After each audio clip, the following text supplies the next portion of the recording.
We are Brightside Theater.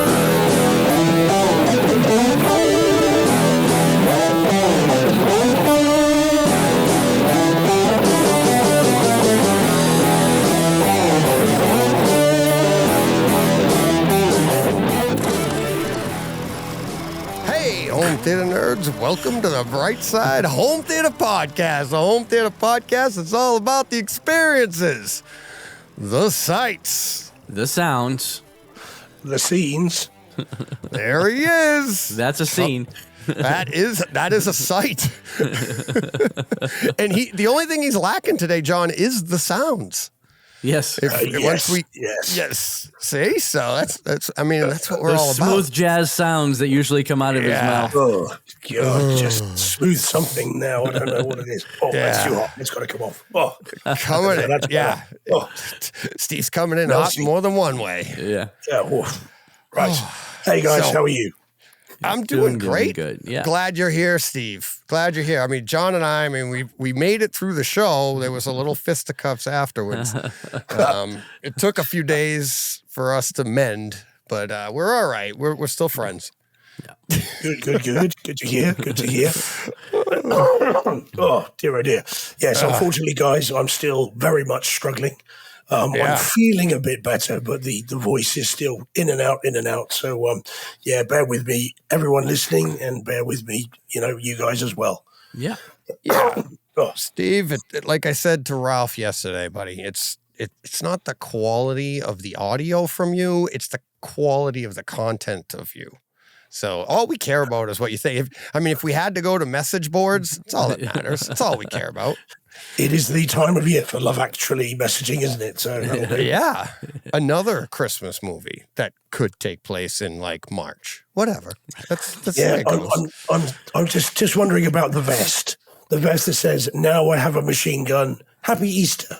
It's not quite the same, is it? Really? No, it's like have a hot dog. It's not the same. Yeah. Oh God. Yeah. What's so fun about this is it's one of those things that's like, it's become an annual tradition, right? Yeah. Just like, okay. Is Evil Dead Rise going to be an annual tradition? No, that'll eventually wear out and there'll be something else I don't like that everybody else likes. But it's like John and I have been doing this for years. And until we had a podcast, it was just, no, it's not. Yes, it is. All right. So, hey, grab me a beer on your way to the fridge.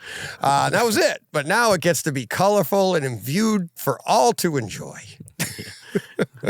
including my wife. Yeah. Yeah. So, Steve, how are we doing in the chat? I don't have that. Yeah, we've got quite a few. We've got Steve Att in the chat, although he's not so much my friend anymore. I'm appalled. Let's see what what a thing to say, Steve. A dream come true. It is true. It is true. Well, we still charge by the hour whether we talk or not. Right. So that's fine. It does shorten those phone calls, though, to be fair. So you could save a few bucks there. There are some lawyers, believe it or not, that charge thinking time.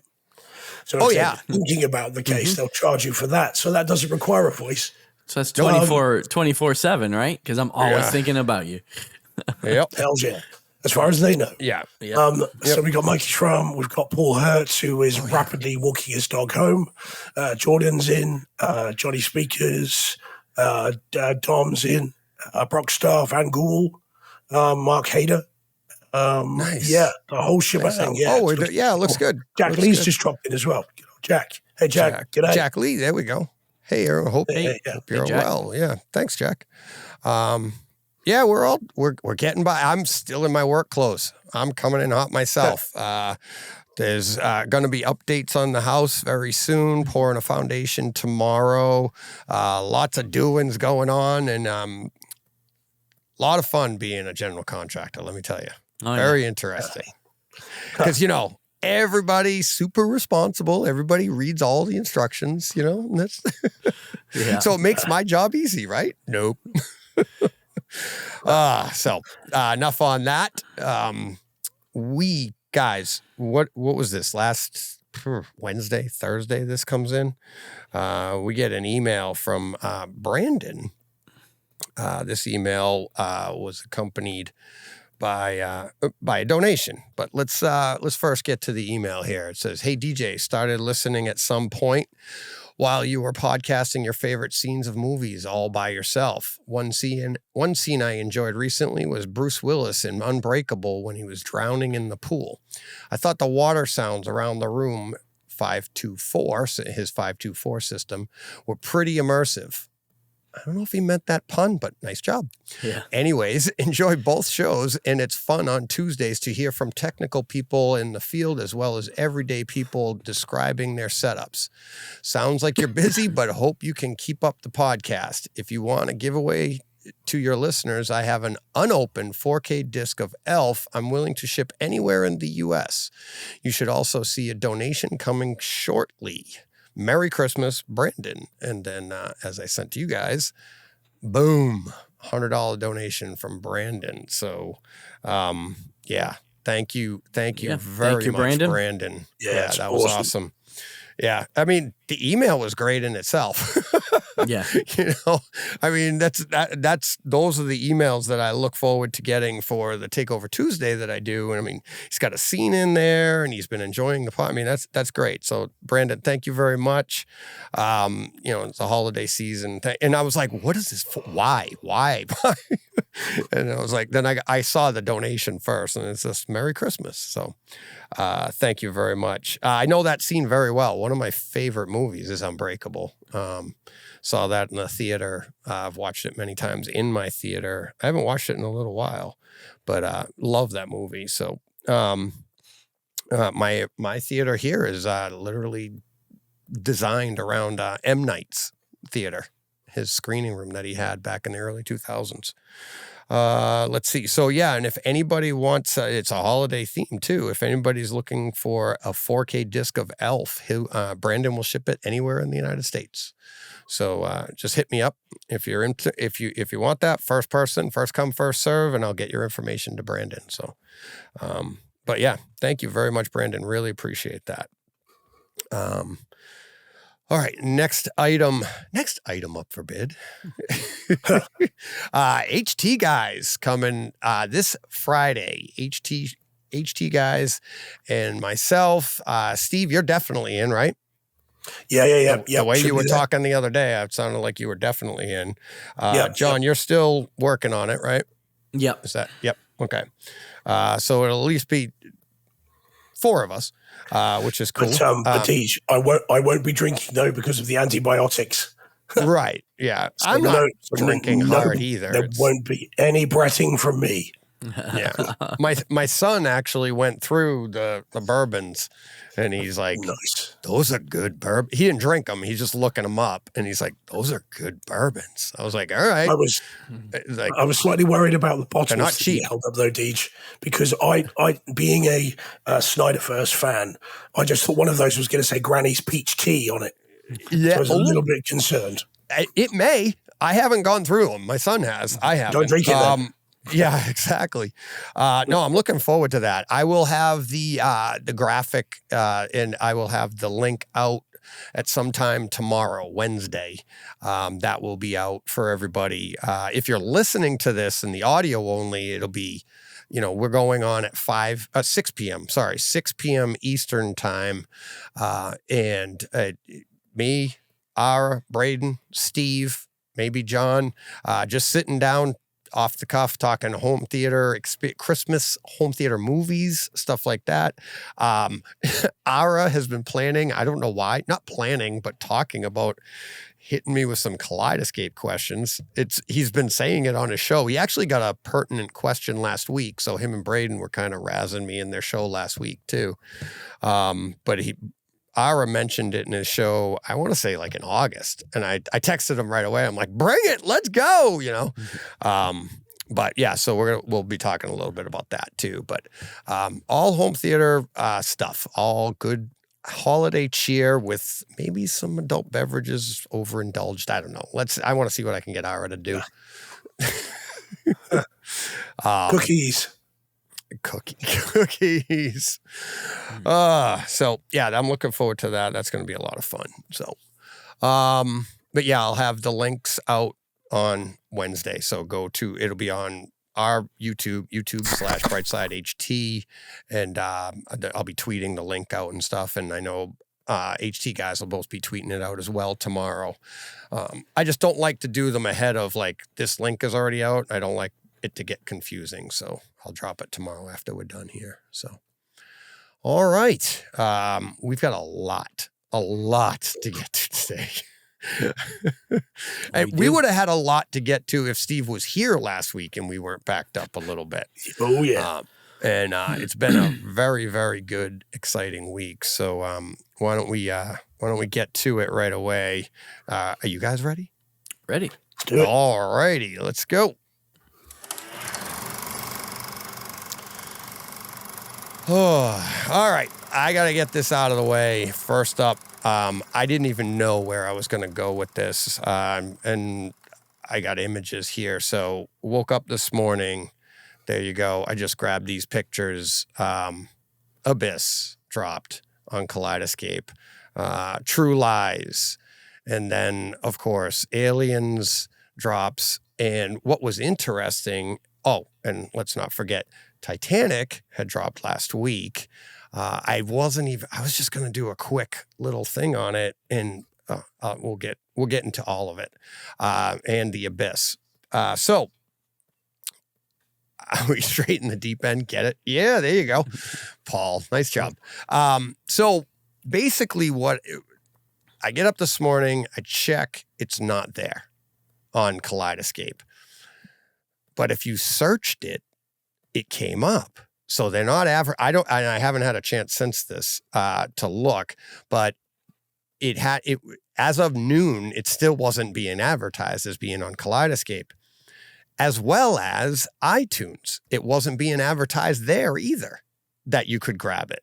So you had to do the same thing on iTunes. You go on, if you search for The Abyss, it'll show up 4K, Dolby Vision, Dolby Atmos, and it's the theatrical cut on iTunes. On Kaleidescape, it gives you, you get the theatrical cut in 4K, but if you notice, it says right up at the top here, look at where it says 2 hours, 51 minutes, but you're not getting it in 4K. So I don't know if that's a typo or whatever, but you do get it in, that's the end of it. But see, in here, I had to download all the special features, but you get the special edition version in the special features. So the entire special edition version is there. Same, from what I've experienced, same audio, but it's in Blu-ray quality. It's only in 1080p, the special edition version. Oops, that's the wrong image.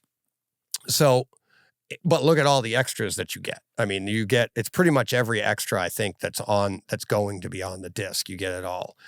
It surprised me that the stream didn't have it. iTunes has no extras whatsoever.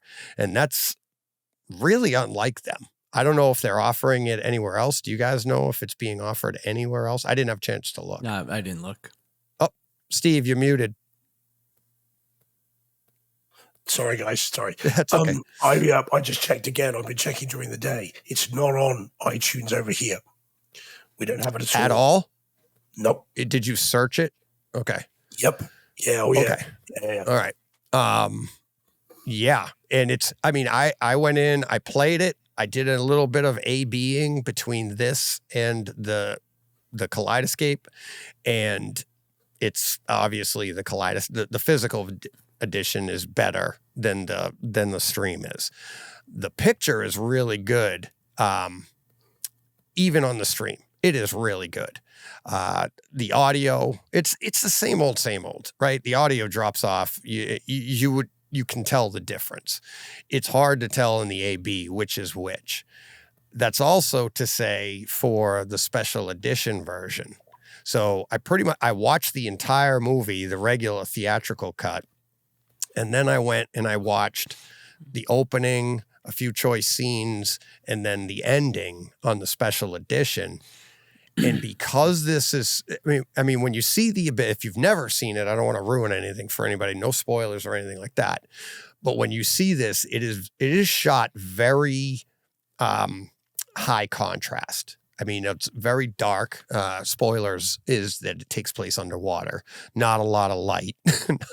So it's a very high contrast shot that, in my opinion, doesn't really resonate as well, or doesn't really display HDR that well, or doesn't take advantage of it, because bright is bright and dark is dark. And if a high contrast, if it switches very quickly, that's not really HDR, right? HDR is the gradation between the brightness and the darkness. If it's a high contrast, if it falls off a cliff, like the shadow on their face is very sharp, HDR doesn't really do much. You could see it maybe in the detail and some shadowing or in the backgrounds. But the one, I would say, problem with the special edition version being in the special features is you can't A/B it, because you have to leave the special features, then go back. And then when you come back to the special features, you have to start the movie all over again, because it's extra. It's inside the special features, right? So what I did is I A/B'd a little bit between knowing that the picture looks pretty good on the stream. It's not as good as the Kaleidescape, but I A/B'd the special features to the stream images, the ones that matched. Like, for instance, when they encounter something and they're looking at some of the special effects that I saw, that I was watching without spoiling anything, it's indiscernible, to the point that I thought of a good A/B for people. Like, if you were here, I would say, step out of the room, I'll switch it, you tell me which is which. And I don't think people would be able to tell the difference. What they did to remaster this, it looks good in both the 1080, it looks good in the 4K, but I don't think it rises to the level of the next two I'm going to talk about. It is beautiful. Don't get me wrong. It is very well done. I'm very happy with everything. Very happy with the special effects, how they did it. The special edition special effects, that for those who have seen it, you know what I'm talking about. They're as wonky as they've ever been. There's nothing you can do about that. There's some stuff that you're just like, okie dokie, yeah, that's how I remember it back when I first saw it. But I am very, very excited about it. Hopefully someday, excuse me, hopefully someday we do get a full special edition 4K version of it on the Kaleidescape. I'm not sure. People are saying that you're getting it on disc, but I haven't seen that. All I've seen is that I think you're kind of getting exactly what I have here. The one other difference is this isn't in Dolby Atmos on Kaleidescape. It's the DTS Master Audio 5.1, and it blows away the Atmos on streaming. And I'd be interested to see if it's comparable. And I'm sure it is, because in my experiences so far, all of these remasters, sometimes Kaleidescape doesn't get the Atmos version, but then the disc will, like is what's coming in March, and it's pretty much indiscernible as well. We talk about it all the time because we upmix our stuff. And it pretty much is, in my experience, has been indiscernible. I've yet to run into one where I went, oh God, that's a big difference. In a 4K one. I think the last one I remember, it was the, what was the martial arts one that we watched? And it wasn't in Atmos on Kaleidescape. Raging Fire. Yes. And there was a difference there, but I don't think the Kaleidescape was in 4K either, if I remember right, or something like that. There was one movie, it was something like that, but very, very much enjoyed it. Can't wait to watch the entire thing again, the special edition version. You get the different opening, obviously the different ending. Very poignant movie. So, But yeah, so let's move on. I want to get these out of the way so that we can get to where did the rest of there it is. Where is it? Titanic. This is like shot within the inch of its life of being like spectacular. I mean, it is, I put out on Twitter, I'm like, shocking, stunning is what I said, stunning. I just put it on the other day because I'm trying to do all Christmas movies this month. I got Shawshanked into a 3-hour movie. I mean, it is absolutely beautiful. From the opening scene underwater to Ralph and I talked about it in today's Takeover Tuesday, just the vividness of the colors and then the detail that you can see in anything and everything, from the boards on the deck to the clothes, to the costumes, to the everything, the fireworks they're not fireworks, the flares going off as the sinking. Yeah, spoilers, the ship sinks. It is absolutely beautifully done. Atmos track is awesome. Did either of you get a chance to see this at all? No. It's not out here until Monday, so okay. But I will be putting it straight to the top of the watch pile. I can't wait to see this. I've always loved Titanic, and it's a great film. Yeah, it is. I can't wait to watch it again with Jen. It is. I mean,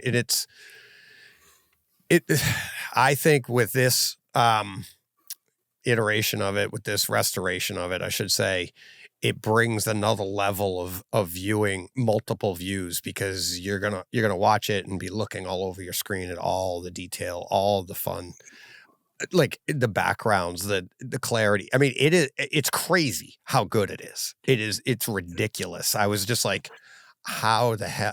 I mean, it's great.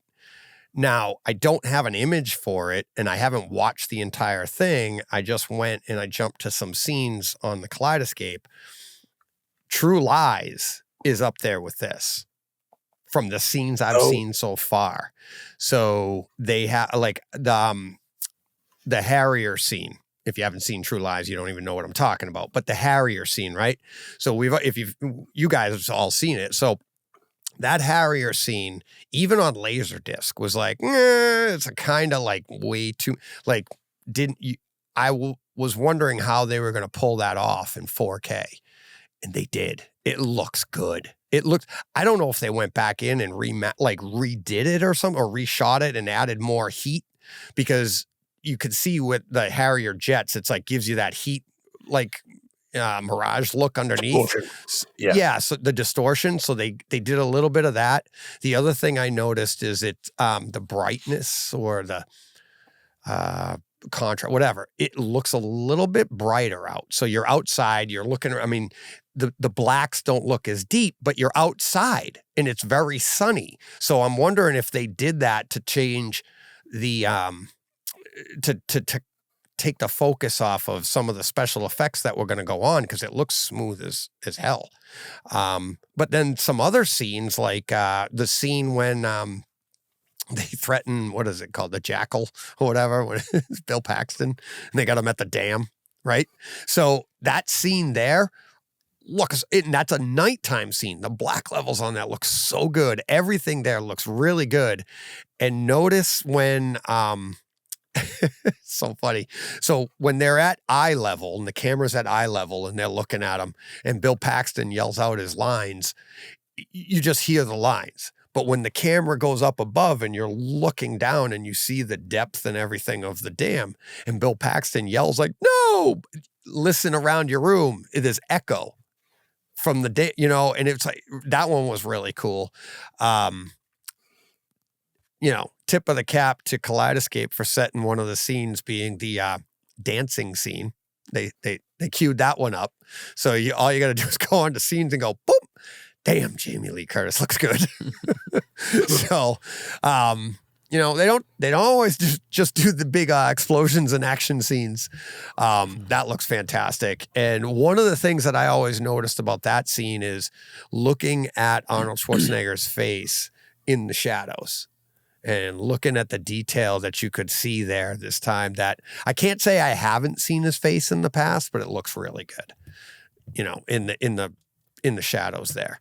I haven't had a chance to look at Aliens yet, but I'm expecting Aliens to be on the level, maybe in between these two, being an older title, older than The Abyss, and some special effects. But the special effects they used were more practical back then, so maybe they can get away with a little bit more and help with the restoration. But Titanic looks absolutely amazing, reference level across the board, Atmos and picture, and the same True Lies Atmos sounds fantastic. I haven't gone through the whole thing, but that Harrier scene ends with a decent explosion, and that sounds really good. And what's really nice about that Harrier scene is, like I said, it looks like it's maybe a little blown out a little bit brighter. So they ramp that up. But then when they go to the explosion, look at the depth in the black smoke and stuff suddenly back there. It's just like, you'll know what I mean when you see it. So very, very well done. I can't wait to see what other people think of all these things. But so far, so good. I mean, the Cameron stuff is absolutely amazing. I've had some detractors already online, but that's okay. I love it. And finally, we have this stuff at home. So, let me see. Where are we going to get to next? All right. Any questions, guys? Nope. Where do babies come from? Sorry. It's another podcast. Yeah, sorry. Apologies. Yeah, and your volume went way down all of a sudden. Did you turn your mic down or something? No. I think it's just... Oh, okay. Probably turn it up. Can you hear me okay? No, I can hear you. Okay, cool. So, all right. We ready to get to this this next one? A little quick discussion. Oh, there it is. No. And it is the latest one. I was going to try and get you a new image, John, after I got last it. week. I know. I'm good, man. I'm good. I just had to ask last week. That's all. I know. And I got to bust your balls. All right. Who wants to go first? I've been talking a lot. John, you jump in. I'm going to just add my thoughts at the end, if that's okay. Yeah, sure. I'm like the least of us that you want to jump in on this because, as I've expressed previously, I'm just not digging this show. The latest episode didn't really do a lot for me to sway my opinion on it. There was a very, very cool shot in the episode that I don't want to spoil for those that haven't seen it. But to me, it made the whole episode. And the funny thing is that Steve had kind of texted out to us earlier in the day, to let him know when we have seen the episode, because there's something really cool that happens. And I think independently, we all three came to the same thing, which is pretty cool. Oh, yeah. That we all kind of recognized the scene, because it wasn't like an integral, thing to the mood, to the episode where it was like, oh, well, yeah, everybody's going to notice that. It was just kind of a cool special effects shot, more than anything. And it was funny that we all kind of landed on it. And I thought that was cool. But, the show continues to be quality. I can't fault the Atmos or the picture quality or the production or any of that stuff. I am just not digging the show. I don't find any of the characters likable, really. I don't really like any of the the main characters other than Kurt Russell. And I don't know, not enough monsters for me. It's just not doing it. So, my opinion. Yeah, I mean, I'm broadly the same, John. I mean, when you took over last week, I was nodding along and going, "Yep, do you know what? That's exactly what I was thinking." And we are of the same mind with that. But having said that, I liked the last episode a bit more, mainly from the home theater side of it. I like the flashback stuff. when walking through the city was all quite well done. Right. So I enjoyed that. And that particular shot that you're obliquely referring to was such a lovely shot that got it most of the way through the episode for me. Right. And I was still, just thought that was a really, really lovely thing to do. And what I'd like to know is whether they just came up with that on the day. There's no way that's in the script because they wouldn't have known when they were writing. Yeah, it is. You think so? Yeah, it is. Yep. Absolutely, because of what I told you about the end of it. But that only works, though, if you know you've got the same character being played by father and son. Otherwise, that shot means nothing. Right. I don't know at script stage if they knew who was cast yet. Well, quite, yeah. I mean, I don't know. But if you get actor A and actor B that are not related, and you do that shot, it's not the same. It's only because of who they are, in my view, that it gives it that much more warmth and interest. But yeah, otherwise, I agree. I enjoyed the home theater much more this episode, but the story is what it is. And once or twice, I think in this episode, it threatened to teeter over into becoming something performative, something a little bit too on the nose. And there's a shot, where one of the characters is introduced as perhaps being not quite what you thought they were. And then straight after you see a shot that kind of builds on that and you're thinking, it's a little bit too much. But yeah, it's okay. It's not lost me yet, but it's certainly nowhere near what I was hoping for. It's a kind of 2 out of 5 and I was hoping for 4. And what are we've got 3 left, I'm thinking, right? Because that was episode 5. Yeah. So, I'm hoping they can bring it home, into something that makes me want to be on board for a season 2. I'm too far into season 1 to ditch it now. I mean, I'm obviously going to finish it out, but season 2 is on the brink for me unless they do something to really reel me in. So, and I know DJ is just dying to tell us how we're both wrong because he loves it. I've never said you're wrong. I've never said the word wrong. Or have the opposite opinion. Let's put it that way. Well, yeah, I just think it's, you guys, your like I said to you in the text, I'm like, expectations and hopes for stuff like this is the killer, right? It's like if you read a book and then you go see the movie, the movie never lives up to the book because you have expectations. But if you don't have any expectations, the movies or the subject matter usually fares better because it, kind of like, I mean, what do we say about look at Iron Man in the MCU? It's like nobody had any expectations for that. But every time they do a Superman movie, everybody has expectations on what he should be and everybody gets all upset. Right. So it's the expectations that dampen things for people. I had no expectations and I am loving. I just think that it allows me to read into it what I want it to, what I'm seeing and what I'm enjoying. And as I said, without spoiling it for people, you guys know, it's like I just said to you about that one scene. I'm like, that's all pre-planned. Now, to your point, did they have that when they literally were writing the script?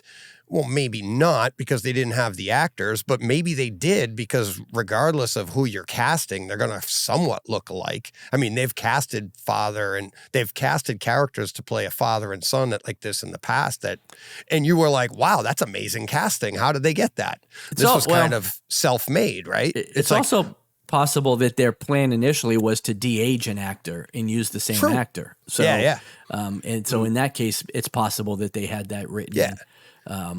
But I think as I said to you guys earlier in the week, I'm like, this is all part of that shot is part of the story too.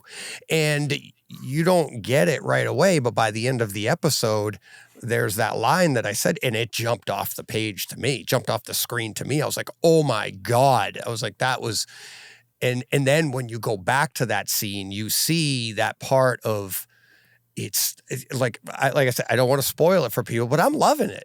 Right. And it's like, and I'm not saying you guys are wrong.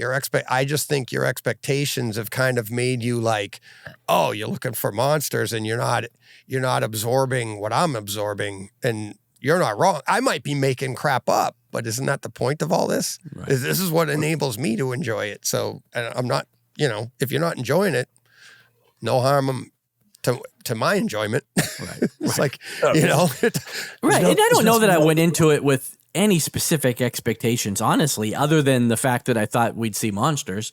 But like, I didn't have it's not like they're telling a story that's different than the story I thought they were going to tell or anything. You know what I mean? Right.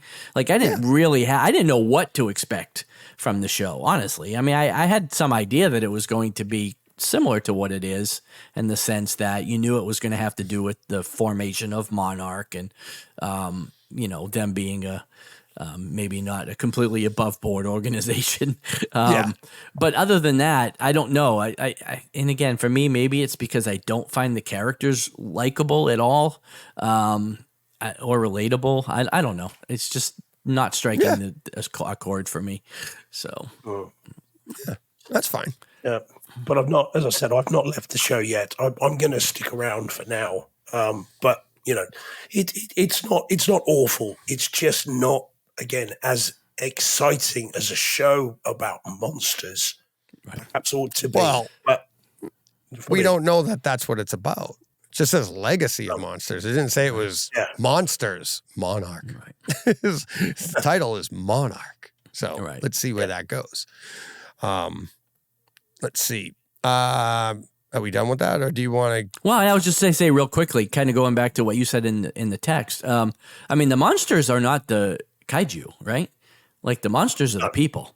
So, right, and there's plenty of that. So, maybe that's what the title is all about. Who that's knows? what I meant when I said that. I was like, and then I mean, there's more to it too, and even the title Monarch, like the idea of it, and it's like there's so much sleight of hand with things here, and it's I think that to me is always fun. That to me is fun writing. That's interesting, not just straight out like. I mean, I honestly, I wouldn't even know how to take these movies and write a story and give you a bunch of monsters and be like, yeah, that's entertaining, because I have a feeling by the end you'd be like, it's just a bunch of monsters running around. What's this all mean? Why are we doing? Is it just another opportunity to get puppets on this? I know that's like, well, then, then that's all I want. So I'll be fine. Some clips up of the movies. Like I said, Godzilla vs. Kong could be 25 minutes, and I'd be great with it. I pay my same $8 or $10, if it was just them punching each other for 25 minutes. Yeah. We just like some samurais in there as well. That was great. Let's see. Let's get a little bit of this. People coming in. Chris, like, Aliens looks amazing. Just watched some of it on Kaleidescape. He's like, did I miss the talk about it already? Yeah. Yes. I opened the show with it, Chris. But we have, Stephen Att saying Monarch 10 episodes. So we're halfway through. Beautiful. That's great. VJ has, according to Chris Deering, Aliens and True Lies don't look good at all. He said Aliens looks better in HD than the new 4K. I disagree. And that's fine. I disagree. I don't know, like, how, like, better in HD. That's okay. But at least True Lies, we didn't even have an HD. Well, and what's the source? Is he using Kaleidescape or is he using iTunes? He's probably using Chris. I would say he has a Kaleidescape. Okay. Yeah, I don't know. That's why I was asking. Say that. Yeah. I would say that. A lot of people talking in the chat. I just went over to it. Dom saying the DVD of True Lies was demo material at the time. Can't wait to listen to it in Atmos. Jack, it was talking about Australia. They're not getting it over there because Disney's not doing their thing over there anymore. So, and that sucks for people like us, people like Jack. I mean, I'm sure every time a movie came out, he put his vote in, but most of Australia didn't. And Disney's like, we're done. Nobody's buying it, so we're out. But that hurts people like us that, I mean, Jack can only buy so many coffees, and, but if the region isn't following suit. Let's see, anybody else, any other comments on good, bad, or indifferent? Yeah, They're saying he's enjoying Monarch so far. Yep, he's enjoying it. Somebody else said they don't have the bandwidth to jump onto that, which I completely get. There we go. Yeah, Carl, I have no bandwidth to watch Monarch. I get that. I'm like, it's hard. You jump in on something, and you're like, it's just taken away from other things. That's good to hear about aliens. Blah blah blah. Yeah, so. I don't know. The other thing on this stuff, and not Chris, he didn't put up images, but people are putting up, like, don't beware, like, and this is my opinion, but beware of people putting up, like, posting, here's one image, here's another image, look at the difference. That's like a copy of a copy of a copy that's being transported to you through the internet. And it's like, what are you getting? And it's like, which one is which? I don't even. And here's the other part. And Ralph and I talked about this, I think, briefly yesterday. What was the original supposed to look like? Maybe you prefer the Blu-ray, but maybe the new 4K is actually what it's supposed to look like. But we're so used to, like, this look beautiful. And I think Ralph said it yesterday. He was like, and I've thought that a long time. It's like we get these new masterings and people are like, oh, the Blu-ray is way better. Or the sound wise, the mono. No, yeah, mono, yeah. No, but the bass in that the Tom Cruise there with Oblivion? Not Oblivion. No, not Oblivion. The Edge of Tomorrow. Edge of Tomorrow. And it was like, it was so blown out and bad. The bass was like, it was violently bad. And then they pulled it out in 4K with Atmos and they brought it down a little. It was still an amazing opening, but it was more accurate and clean. And people were like, no, I want everything to shake. No, maybe that's not what they intended in the first one. So people get used to what could be considered incorrect, but we don't know. So I'm telling you, what I've seen, I mean, it is glorious. I mean, at 110 inches, and you're just like, oh, it looks awesome. So, yeah, Paul is like, people are posting images of their OLED screen shot on their phone, and then you're looking at your phone. I mean, exactly. And it's like, and then just to go into how a picture works and like, how you capture that and does it capture? I know when I take a picture of my screen or anything, you're like, that's not what that looks like. You know, it's so hard. So, all right, enough on that.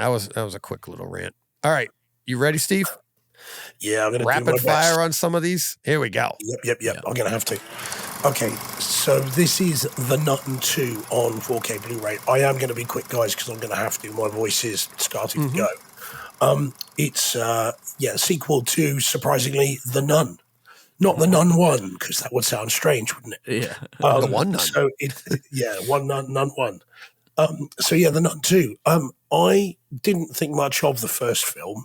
Thought it was a bit pedestrian and a little bit boring. I've got that on Blu-ray. But this came out. I'd heard all right things about it, so I picked it up. It's way, way better as a movie than the first one. This is from the Conjuring universe, so and they've now got them down to a fine art. So if you like the Conjuring movies, you'll like this. It's better in scope. It's got more kind of elaborate kills, and the home cinema on it is awesome. It's got an Atmos track which is beefy from minute one. Very, very nice HDR. You're going to need to have your display properly set up to be able to get the most from most of this, because lots of it is in very dark shadow in old sort of churches and crypts and things like that. So you're going to want to make sure your display is up to snuff before you watch this. Otherwise, you're going to get a lot of just blackness and not know what's going on. So I was really pleased with this, way more than I expected to. I thought this was going to be a real kind of film, but it was great.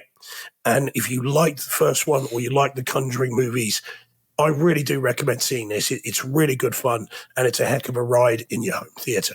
So I recommend this wholeheartedly. Yeah, it's really good. Nice. So yeah, thumbs up. All right. Yeah, we got let's see, we got Jordan saying, yeah, Nun 2 is definitely better than the first Nun film. Nun 1. None for me. Nun 1. Nun 1, Nun 2. All right. You ready for the next one, Steve? You're up again, buddy.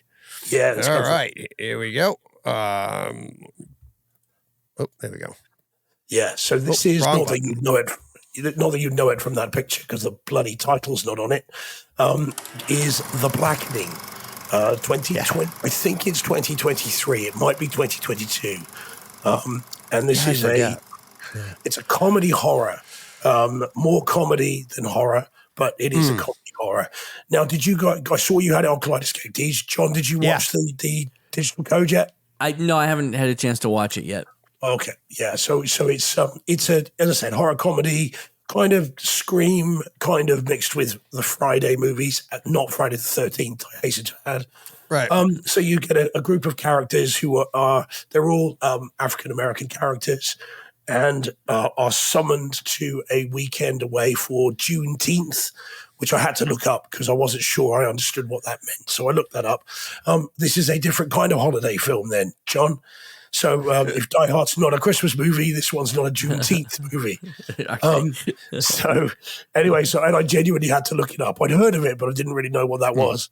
So anyway, so a group of these characters are summoned to this house, a cabin in the woods, which they have a joke about, and people start being offed one at a time, but in order of their blackness, and I mean that in terms of the way they live their lives. It's very, very funny. It's very, very well done. Lots of fun sight gags and lots of dialogue. It's so quickly delivered. This will require 2 or 3 viewings to get it all. It's so fast, but very, very funny. And one particular joke that I thought was funny, which doesn't really spoil anything, is that a character is firing a gun at one point, and he's firing it on the side like that. He's firing like that. Yeah. And another character reaches out from under the table, grabs his wrist, and turns it like that as he's shooting to do it properly, which I just thought was very funny. So yeah, it's really well done. It's not scary. They hit all the movie tropes, all the stuff, and that one's been done before.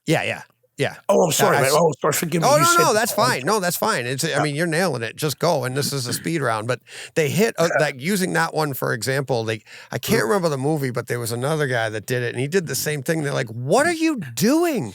And it's like, at the same time, in the other movie, he was holding his pants up because he's got his pants down, and he's like holding his pants up, shooting, like, what are you doing? And he's like, that's the way they do it in the movies. Yeah, because it doesn't work. But they hit on all of that in this, and it's just it's fun. It's a lot of fun. I was absolutely laughing all the way through it. I thought it was great. And excuse me. And the killers getting the tables turned on them because the killers don't know what they're doing is very, very funny as well. And I thought this was great. HD experience is really good. Again, it's a bit like The Nun. The black levels are fantastic. Forgive the pun. But the shadow. I was wondering how you're going to dance around that one. Yeah, quite. Really, really good. It's beautiful in terms of how it's shot. So much so, there's a scene towards the beginning. Bear in mind, this is set in June. And of course, it would have been shot in the winter before to come out in the June. And I was watching this scene outside. They sat outside, there's 2 characters talking. And as I was watching it, I thought, that character's got goosebumps on their arms. And in mid-shot, and so detailed as the image, you can see goosebumps. And in the next shot, you can see his breath. And you realize they're shooting this in the winter, and it's really cold. And it was, and so that's how sharp it was, a mid-shot, and yet you can see goosebumps on his arm. So I thought it's really, really detailed, beautifully shot digitally, some lovely Atmos effects as well. You've got some, they're in a basement, there's someone walking, one of the killers is walking above them, and you can hear the footprints, the footsteps going across the top of the room. I really enjoyed it. And as Jordan says, actually, just to drop that in, so he says he'll import it next year. The UK is only getting the Blu-ray. It's worth knowing that it doesn't come out here until the end of January. It's only coming out on Blu-ray and DVD here, and yet I was able to import the 4K disc from the States for cheaper than a standard 4K new release would be here. So you can get it a month early and cheaper than you would if you went into a store and bought it. Waited, And it's not, even though it's not coming out. So it's well worth getting hold of. Yeah, I thought it was great. Yeah. Been curious to see what you make of it, John, as well. Yeah, I think you'll get a watch kick out of it. I'll try this week to get it. It's entertaining. Chris Chris in the chat, just to clarify on this, he's like talking about aliens, because I think it's one of my images too. I can't remember. I think it was like $20. So there's an upgrade. $21.50. Is that what it said on mine? It's like Chris Brown, he says, the upgrade price from HD to 4K on Kaleidescape for Aliens was a joke, though. And that's Disney. That's all of their stuff. They don't give a break. They don't give a big break. Some of them, it's like the disc to digital, you'll get like $4, right? Disney's, no, it's like you get $4 off. And then the upgrades, that's all that stuff is all the...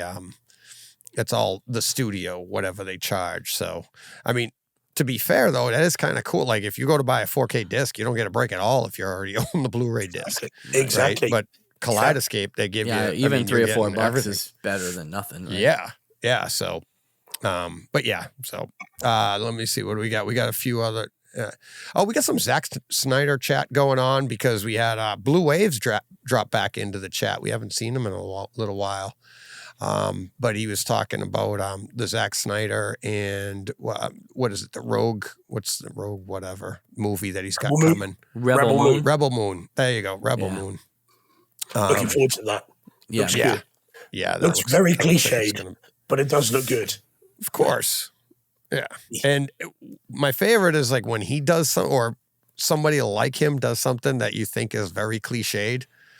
Very rarely is it. They go for that on purpose to show you like, it's just another such and such. You're like, ooh.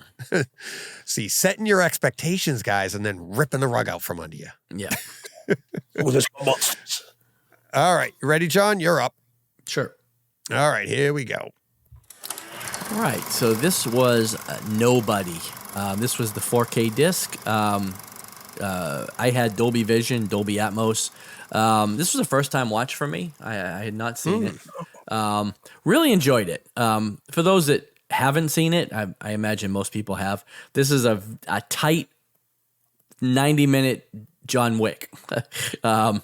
Maybe not quite the body count, but it's close. But he plays a very similar character, obviously well-trained former operative of some kind, and just gets in like a revenge story and just takes people out, and it was really enjoyable. I thought the disc was great. It looked excellent, and I thought the Atmos was really, really good. Really nice disc overall. I think it's on sale right now for $10 in most places. Well worth the pickup if you don't have it already. And I don't know, maybe a franchise. I could see this coming back, with a couple more installments. Yeah, is there? Okay. Yeah. He got delayed because of... That's what I was going to say. Yeah. Nobody. Now he's a somebody. Yeah. Go ahead, Steve. Yeah, sorry. He got delayed because of his heart attack, which he had after they filmed this. Right. It was delayed. But it's coming. It's definitely coming. Yeah. It's an absolutely fantastic film. Yeah, and I love Bob Odenkirk. He doesn't do a lot. He's primarily a TV actor, I guess, which, that's not the stigma that it used to be, right? He's been in some great things, but I don't know of too many other feature films that he's in, and definitely as a headliner, I think this is the only one. So really good. I liked it. Yeah, I saw this. I think I did this as a episode back before you guys were on. Yeah, it's really, really good. Like you said, it's a tight 90-minute John Wick. But kind of like what I said about the Godzilla movies. If you just shrunk it down to like 25 minutes, this is the John Wick movie that takes all the talking out and gets shrunk down to 90 minutes. Or even the body count in the fourth one, like you said, like that staircase scene. You're like, seriously, could he have just gone up? Could have saved me a little time right there. Right. But yeah, the other part is this has got that Nobody feel, going back to our talk about Die Hard and Bruce Willis back in the 80s. Like, just an everyday guy that you'd think. And there's actually a new show coming, or movie. I think it's on Apple with Wahlberg. And it's where same idea as this, like he's just a hired assassin that, retired, and he's just got a wife and kids now, and he's just the dorky guy, but all of a sudden he gets called back into action. So in the trailers for it, I can't wait for it. It looks like it's going to be fun. But in the trailers for it, it's all the kids going, "Dad, you're a dork," or like, "What are you doing?" But he's like, so ends up I haven't like seen that. Odenkirk. Yeah. I think it's Apple TV, right, Steve? Am I Yeah, right on that? you'll see a trailer for it on the front of Monarch. You'll if you just let I skip all the it's all over trailers. Apple TV. Yeah, well, there you go. Yeah. So I'll wait. Next time I won't skip it. Yeah. No, yeah. It's in it. I don't even know when it's coming. Every time I see the trailer, it just says coming soon. Yeah, is it December 15th, something like that. Is it? I think. Oh, yeah, that's it's next Friday. week. That's this week. Next week. That's Friday. Yeah. 15th, Yeah. We that's also Friday. have Reacher dropping on Friday too. Yeah. So pretty excited for that. All right. You're up again, John. Oh, I am? Okay. Yes, you are. With? Back on the stage, John. Oh, okay. Yeah, this one will be super quick because it's a revisit from Steve from a few weeks ago. This was the Spider-Man Across the Spider-Verse. Yeah, I can't Beyond tell because Spider- this is another one of those films where you don't get a title screen until the end of the movie. So I had to just kind of watch it till I could get a nice picture to put up on the screen. Right. But, again, 4K disc, Dolby Vision, Dolby Atmos. Steve said it best a few weeks ago. This is gorgeous. Reference disc, I think. Picture and sound. It's just fantastic. I don't know what else to say about it. It's awesome. Get it if you don't have it. Watch it if you haven't watched it. Yeah. It's awesome. So much better than what we saw in the theater, audio wise, especially. Well, for sure, remember, yeah. And remember I the did chat we all had about like. Well, and I did listen at the beginning because I remembered the theater having some problems at the beginning. I did ask Steve. I asked Steve when he watched it, but I was listening for it when I watched it this time too. And there's no issues here. The disc it's great. The disc is perfect.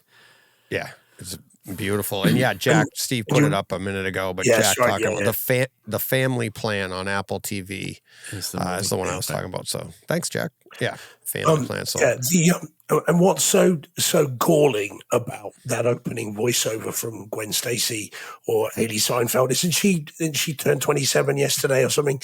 Anyway, the voiceover is so important in that opening bit as well. So how they ever let that get away from them in the cinemas, I do not know, because that opening monologue it sets the whole contains the film. It's the whole theme of the movie set in one. So now you can hear it and it makes sense. It's like, oh, okay. And I noticed that when I saw it a second time in the theater, and even on that viewing, just watching the scenes in the opening during her voiceover, those scenes are all scenes. They like literally spoil the movie. Like you don't know what they are, but they're all just like stylized versions of what's to come. Right? Well, they just basically summarize the movie for you. And the other thing, especially with her scene at the beginning, if you're a comic book nerd like me, the kind of watercolor world that she's living in, those are the comic book covers. that is straight out of her particular comics. And they did a great job with that detail. Like there were scenes, up on the screen that looked exactly like the covers that were on the stands with those issues. So it was really, really well done. Again, that might not resonate with somebody that hasn't read the comics or isn't familiar with them, but I see them every day. So it was really well done the way they kind of brought that into this movie for her. So the detail of the movie itself, and we said it with the first one, what they've done with the comics and bringing it's like, what was it? Is it Lichtenstein? Roy Lichtenstein, when he did the pop art painting, the pop art, but what he did is he used those dots, right? Well, like how they used to colorize comics, and it was just an overlay to create a depth, right? They did that a ton here, going all the way to the production of the Nikes when the Air Jordans that come from this movie. There's now a second edition for this movie, but the first edition, if you have that pair, you could see like it has the dots in it like they use in comics. So that's watching this movie, watching all the frames. I mean, going even the first one, John and I were like, oh my God, every frame of these movies was like out of a page of comics, just the way it was rendered. Right. And then telling the story too. But it's, again, this is not, we've said it before, but every time you go through this, like, I didn't even see that over there. Did you see that going on? And this, the Spider-Verse, this one has so much in it. I'll probably go over this with a fine tooth comb when the next one comes up, right before that to get caught up, because there is so much in this. It's like it with the audio as well, as much as the video has all of that. I mean, as I said at the time, there are some scenes on the 4K disc that we shouldn't be allowed. It's too good. It is beyond what you should be allowed to have at home. It's fantastic. We're not worthy. We're not worthy. We're not worthy. Exactly that. Wayne's World special. We got to call Chris Deering. Can you dumb down my system a bit? It's too good. Yes. Yeah. But the audio's like that too. Every time I listen to it, there are additional audio cues, lines of dialogue that I'd missed. That because you're getting all the rest of it, the spot fights at the beginning is one very good example of that. But the film is fantastic. And yet, do you think that the delay for the next one, which may well not be 2024, by the way, it may be 25. At least 25, I think. Yeah. Do you think that has watered this down a bit? Because no one seems to be talking about this on their movies of the year list. Like none of the journalists that I've read have mentioned this. I'm just wondering, kind of gone off the boil a bit. I think it's a case of like what happened with the video game awards too, where Spider-Man 2 didn't get anything, right? I think it's more, and to be fair, it's like I've seen the Spider-Man video game. I haven't played it. I've seen it. It didn't break any new ground over the last one. It's faster, but that's a product of the PS5, right? I think that's kind of the case with this. It's like, this is very much another version of the first one. They didn't break any new, it's a great story. They added to the story, but it's a two-parter. So I think where at the end of the year, when people ask you, what was the great movies of your great experiences of the year, something has to pull you forward, pull it out of your brain. And it's like, just the fact that, and I'm not slighting it at all, but just the fact that we don't even know which title is which. You're like, Spider-Man, whatever, you know what I mean? It's like, it's not unique enough to jump forward at this time of year to make you go, oh yeah, that came this year. It blends too much. So, but that doesn't slight it at all. And that's why I think when the next one does come out, we're all going to be talking about this again. And then we'll see the next one and the stories will combine. And I don't think it's going to slight the next one in the least. Spider-Man's super popular, and we'll all be in line to see it again. So let's see, anything Spidey on my wish list from Steven. Let's see, okay. Let's see. Let me grab another image. Oh, all right. This is, I believe this is you, Steve, right? Oh yes. Yeah. All right, here we go, Steve. Okay, this is the classic 24 karat gold, cannot be critiqued or criticized in any way. 1987 special Inner Space, which is I love this film, guys. I never remember that I love this film. Because I don't remember that I love it, but films, I must. It's fun. Yeah. Someone says, tell me your top 10 favorite films. I never mention this, and yet it should be there because I love this film. And why, I Hear You Cry, did I suddenly pick this to watch? Well, because in Strays, the movie we talked about a couple of weeks ago, there is a cameo from someone who is in Inner Space. And as soon as I saw that cameo, I thought, I haven't seen that in ages and I need to see it again. And I looked to check that whether it was on Blu-ray, and it was. And I picked it up for a song. It was like £7. Wow. And so I got to experience it on the biggest screen I've ever seen it on, because I never saw it in the cinemas. And yet I was the kid that had the comic book, the novel, the pajamas, the coloring book, the sticker album. I had all of this stuff. So I'd seen the film before it came out. So anyway, I experienced it again, and it's every bit as fantastic as it has always been. Every frame, every second, every minute of this is gold. And I highly recommend you guys see it again if you haven't seen it for a while. And those that if you've never seen it, damn well stop everything and go and see it. Not the show. No, we got no viewers. Pause the show. Because it's awesome. It's so good. And what I'm very pleased to report, guys, is that the disc is great. So the video on it is lovely. There are some facial close-ups that show every bit of detail you could want. You've got the special effects, for which it won an Oscar, by the way, still hold up because, of course, they're all practical. You've got even the sort of the miniaturization stuff still looks great, even with the forced perspective. And it's a DTS HD 5.1 master audio. And the sound is great as well, especially upmixed in Neural X. So when the miniaturization stuff, the whole room comes alive. When they're in the shopping mall at the beginning, you can hear all people chattering and stuff off screen.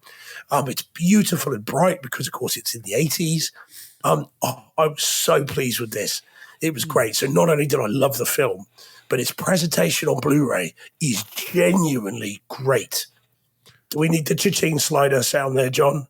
Is that well? It's in my cart. I haven't pulled the trigger yet, but it's in my cart. It's $12.50 on Amazon. Oh wow! So wow, yeah. That's more than it was. Yeah, but God, it's good. Is it on Kaleidescape, Deej? I don't know. I haven't looked. I haven't messed with it. I'm not. My Kaleidescape. You guys not have the same affection for this that I do.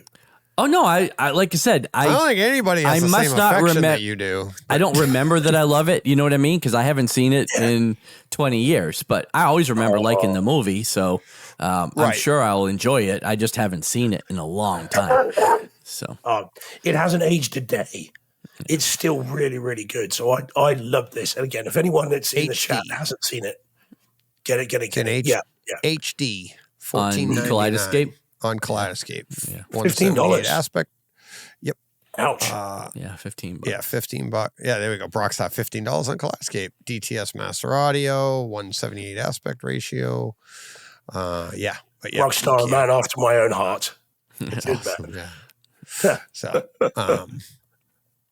and then just he is a man after my own heart. Just pulling up Kaleidescape, I'm seeing all the ads now for True Lies, Aliens, Abyss. Oh, well, so they're all there now. Huh? Yeah, they're all there now. Yeah. So, all right. Good job. Yeah. Good job on that. You're very lucky, guys. You're very lucky that my voice is gone. Otherwise, I could have made that about 20 times longer. Well, you're not so lucky because you're up next with our first Christmas movie. From here on in, it's the holiday theme, or you may disagree. So, take it away, Steve. Sorry. Let's get rid of these. Right. Okay. Yeah. So this is Kiss Kiss Bang Bang, the film by Shane Black, Robert Downey Jr. and Val Kilmer. And Downey Jr., if I remember rightly, this was the movie that was shot almost immediately before Iron Man. And this was the movie that convinced Marvel, or, as they were at that time, and obviously Paramount as well, wasn't it?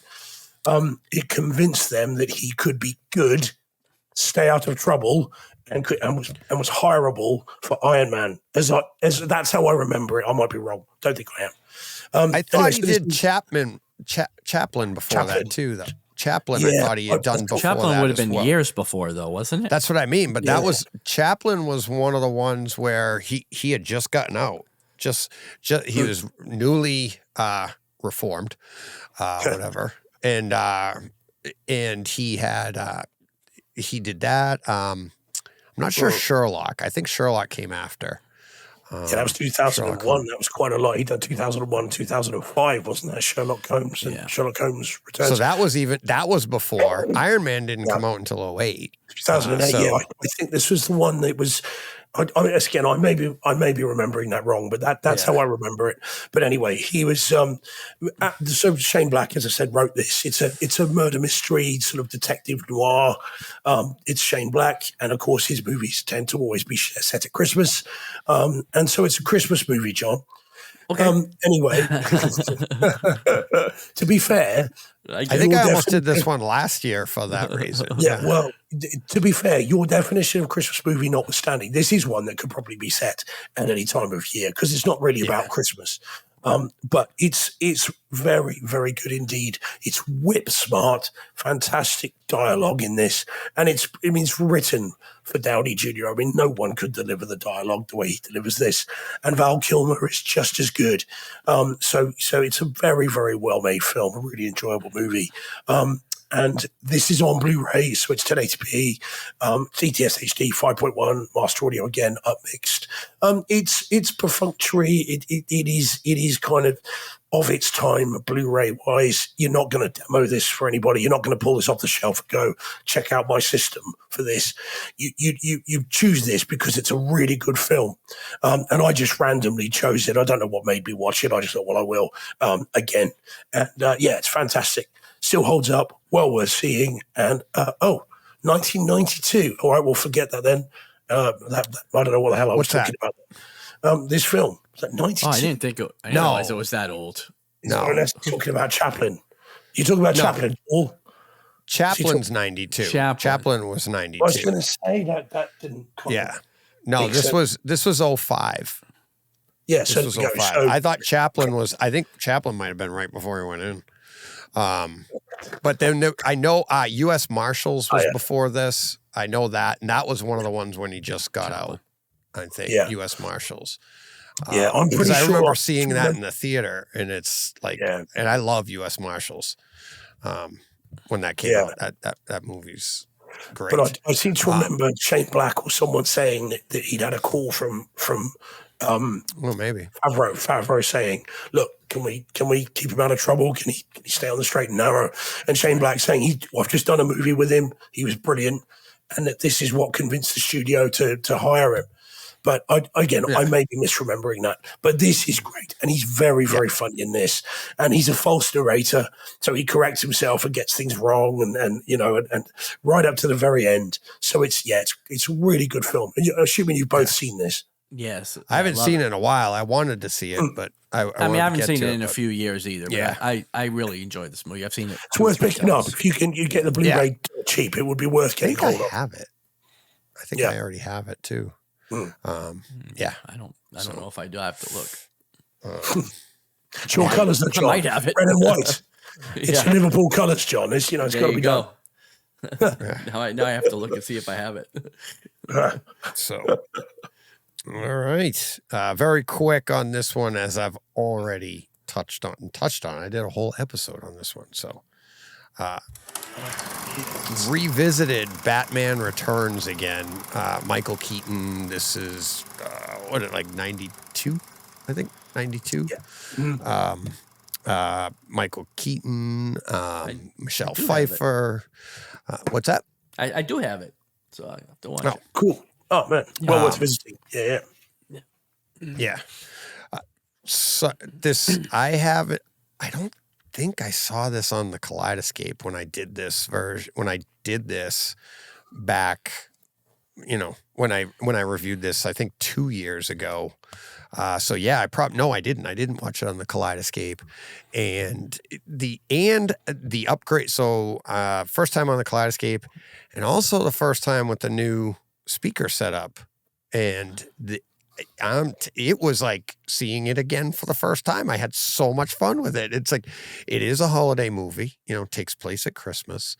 They even mention that. There's Christmas trees, there's snow. What the heck which movie was I just watching? Oh, The Abyss is also a holiday movie. Did you not know that? Right at the beginning. What's his name? He was in Terminator 2. He's Kyle Reese.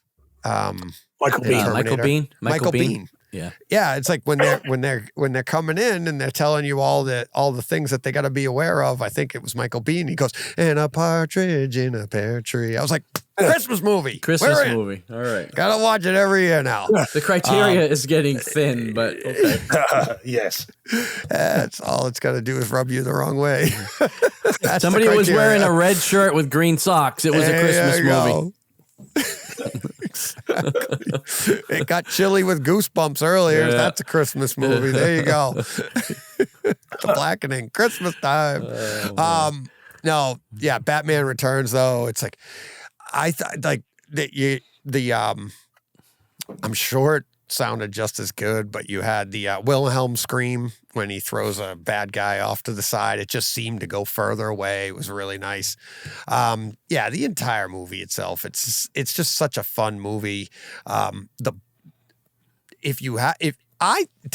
think this is a reference 4K disc because it is an older title, but the black levels in this and the contrast that they have between the snow or the bright lights or even like, you know, Michelle Pfeiffer's getup or whatever made out of a black raincoat. In the detail in it. There's one part that I never noticed before, but her stitching is supposed to look like it's like ripped apart so you can see her skin. But in some of the scenes you can see it's just another piece of skin colored material. Mm-hmm. So it's like, you know, that it's like, it's actually peeling up the wrong way. It was kind of weird. I was like, well, she wouldn't have sewn that there. Yeah, it's just a lot of fun. And if you go back on the website on Brightside Home Theater, and I do a whole breakdown of it, but it's definitely one, if you don't own it, this to me is almost borderline getting better than the original. And that's probably because I think we've said that before, haven't we? I'm like, yes, Batman 89 has just been so overplayed. It doesn't mean it's bad. I'm just like, but every time I watch this one, it's just like, oh, wow, this is so much fun. And oh God, the detail of, what's his name? Playing Danny the DeVito. Penguin. Yeah. The detail when he's eating that fish and you're like, it looks so, and then look at the fish. It's raw fish. And you can see him like, did he actually do that? Did he eat that? And his teeth and there's just, the detail's so good, it's bad. Right. It's like, it's disgusting. Because yeah, it's just so well shot too. And is he not, John, probably the quintessential Penguin that we've seen Oh, I would say so. Going back to 66, right? Yeah. But they even try to give him the same like cigarette holder. Right. Because they try to put it, and he throws it, and it goes off to the left in your room, and you can hear it land further away. Like, it's really cool, but it's like you don't. It's like 2 seconds. It's in his mouth, and he's like, and they're like, rah, rah, and he throws it, and you're like, but it's like he is like the quintessential Penguin. Yeah. Like all the other iterations were weird. Burgess Meredith was cool. Growing up. Yeah, but yeah, well, to be fair, the only other Penguin we really have is Colin Farrell, right? And so, yeah, Danny DeVito is a much better Penguin than Colin Farrell. Not that he was bad at all in that movie, but wasn't Danny DeVito closer to like a lot of the comics? Well, that round looking, very, very comic monocle accurate. looking, yeah. So, but yeah, a lot of fun, and in Atmos too. Really, it's just a great sound, great picture. Hard pressed to find a flaw, and it's such a good movie too. So much fun. So, although I did see like the special effects of when the little penguins start to swim away, and they just went in with like, and they made it look like they highlighted like the wakes, right? Like if you're swimming through the water and you see that one still is like, you're like, it's so obvious. It's not anything real. You're just like, they just put some highlights in. So, all right. What do we got next? Oh, here we go. Week 3. Week 3 of the holiday classic. Yes. Go ahead, Steve. Another Christmas movie. Come on. Yes. So this, you might have heard of this. This is First Blood. Not Rambo. First Blood. Because Rambo came later. as it were, if you'll forgive the expression. So I saw it. I saw it previous to last week and meant to talk about it last week, but I couldn't talk. So there it is, and I can barely do it now. I've said before on the show, and I'll say it again, this is one of my favorite films of all time. This film is perfect. It is a masterpiece and should never be interfered with in any way, shape, or form. I love it. Every frame of this film is fantastic. The 4K disc, so that's out of the way. The 4K disc is as good as you can reasonably, sensibly expect a movie of this age, of this budget, and of this creation to look. It is great. It's very, very nice. It's perfect? No. Does it look as good as modern blockbusters? No. But does it look as better as it has ever looked before? Absolutely. And to sort of touch on some of the things you talked about last time, what I noticed with this disc more than before is the mismatch when we talk about the police officers up in the woods trying to find it with their white hats on. What I think stands out more on the 4K disc is the mismatch, because it seems to be suggesting that it's dark, but you get shots that show that it's in daylight, and yet lightning flashes up as if it's at night. And that those shots don't really match. And the HDR highlights that, I think, and shows that there was a little bit of some editing issues there. I suspect they've created much of this in the edit, because 1 minute it's dark, then it's light, then it's dark, then it's light, and you can see the sunlight through the trees. So that's very strange. But anyway, it doesn't matter because it's great. And I think the audio is better than perhaps some give it credit for. There are some rumbles in the subs when the ammo shop goes up and explodes when the petrol station goes. There is some rumble in the subs. They do actually have some force to it. Not much, but there is some. And also when all the bullets are going off, there is some movement around the room, which I thought was really, really good.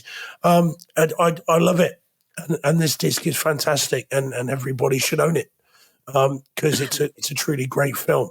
And again, props for some of the shots in this.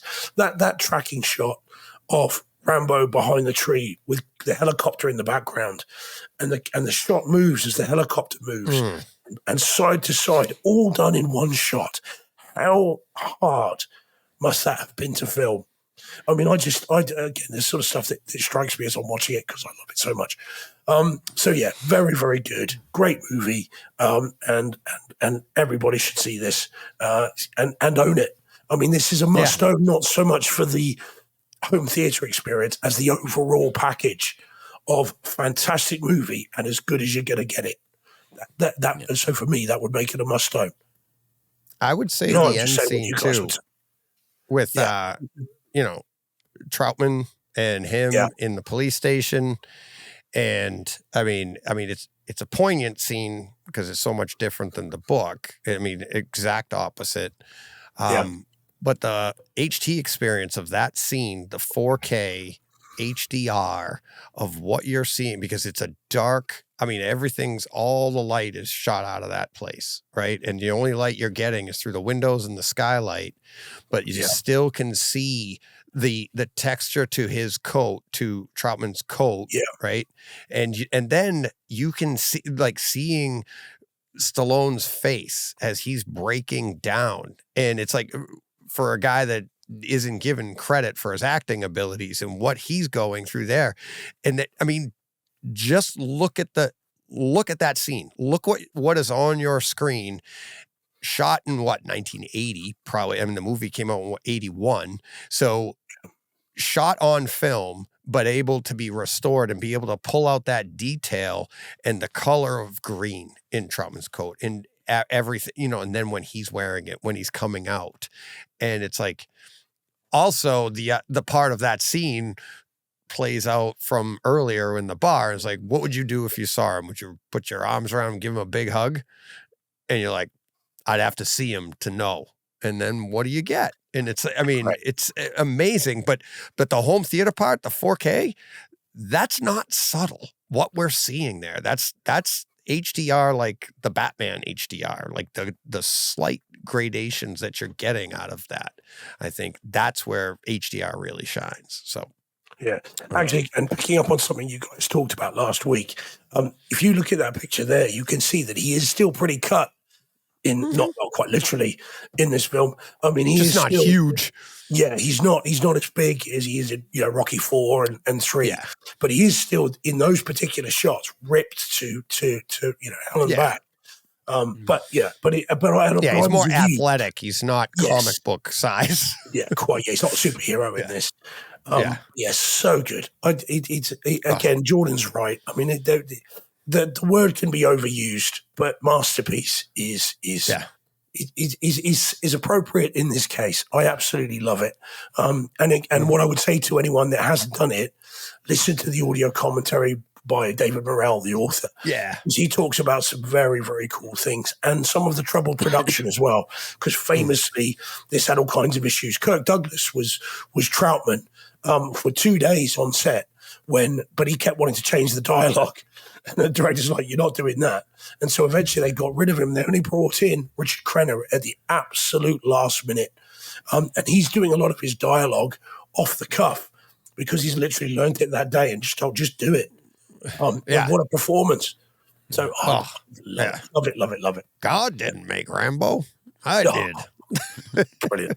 I mean, his line, the line that always makes me laugh is they're trained to eat things that would make a billy goat puke.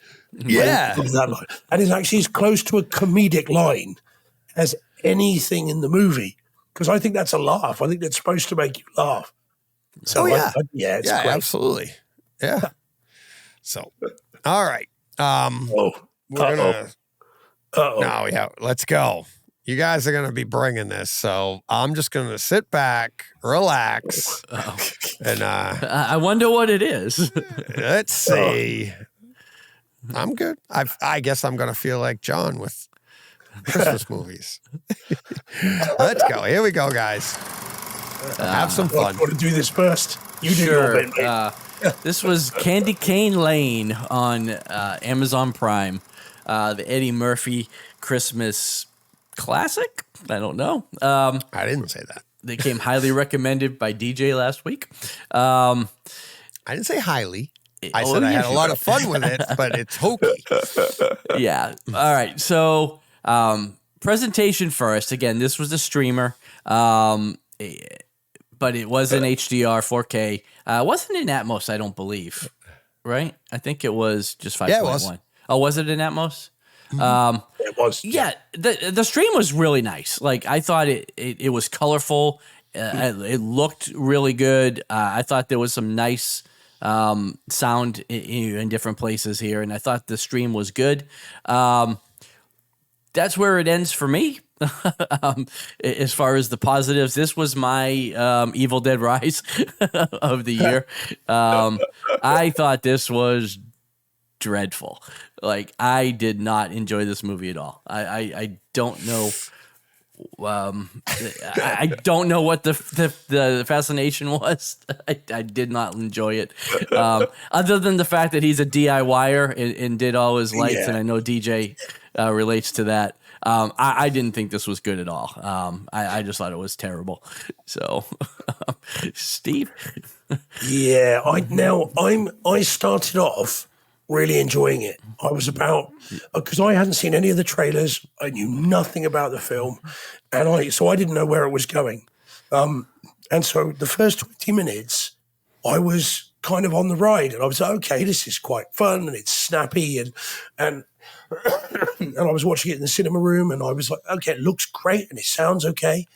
But then what happened was it was getting late. And so I went upstairs and went to sort of bed.